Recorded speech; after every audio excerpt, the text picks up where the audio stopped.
15 अगस्त को नेपाल के PM KP Sharma Oli ने प्रधानमंत्री नरेंद्र मोदी को फोन किया था। ये फोन कॉल ऐसे समय में हुआ है जब बीते कुछ हफ्तों में नेपाल की ओर से रिश्तों की मर्यादा तोड़ने वाले फैसले हुए हैं, उकसावे वाले बयान आए हैं।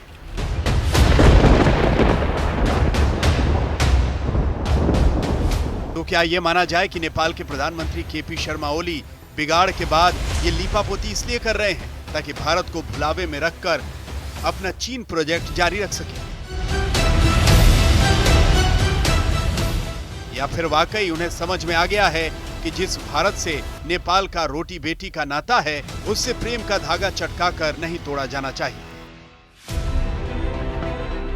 इन सवालों का सच तलाशें उससे पहले जान लीजिए कि पीएम ओली ने पीएम मोदी को स्वतंत्रता दिवस की बधाई दी तो कहा क्या। सूत्रों के मुताबिक ओली ने कहा कि इस संवाद को किसी की हार जीत और किसी के झुकने या किसी के अड़ने के रूप में नहीं लिया जाए।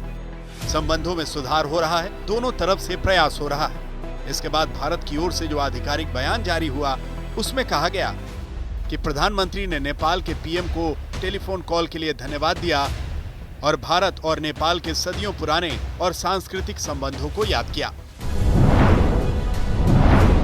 पीएम मोदी और पीएम केपी शर्मा ओली के बीच यह बातचीत सीमा विवाद शुरू होने के बाद पहली बार हुई।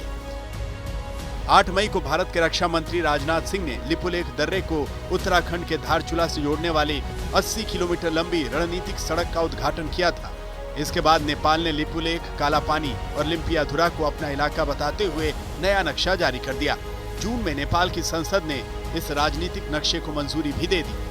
उस पर भारत ने कहा कि नेपाल ने अपनी सीमा का जो बनावटी क्षेत्र विस्तार किया है उसका कोई आधार नहीं।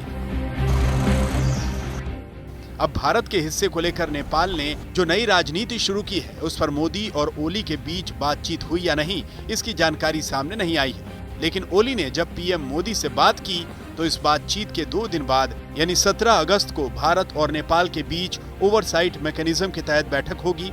इसमें द्विपक्षीय आर्थिक और विकास के प्रोजेक्ट की समीक्षा होगी। ये ओवरसाइट मैकेनिज्म 2016 में विकसित हुआ था। 17 अगस्त की बातचीत में भारत की ओर से नेपाल में भारत के राजदूत विनय मोहन क्वात्रा और नेपाल के विदेश सचिव शंकर दास बैरागी बातचीत करेंगे। जाहिर तौर पर नेपाल की कम्युनिस्ट पार्टी के पीएम केपी शर्मा ओली को चीन का साथ अपनी कुर्सी बचाने के लिए भले चाहिए हो, भले ही नेपाल की कम्युनिस्ट पार्टी में मचे उथल पुथल में चीन ओली की मदद कर रहे हो, लेकिन ये भी तय है कि भारत नेपाल का सबसे मजबूत सहयोगी रहा है, उसका मददगार रहा है और उसे नजरअंदाज करना नेपाल के लिए आसान नहीं है। इस बीच नेपाल में चीन पाकिस्तान गठजोड़ के खिलाफ 2 बड़ी घटनाएं भी हुई हैं। नेपाली जमीन पर चीन का कब्जा होने की रिपोर्ट देने वाले नेपाली पत्रकार बलराम बनिया की संदिग्ध मौत पर नेपाल में हंगामा हुआ है। नेपाल के कांतिपुर डेली के असिस्टेंट एडिटर बलराम बनिया की मौत को लेकर नेपाल के पत्रकार संगठन निष्पक्ष जांच की मांग कर रहे हैं।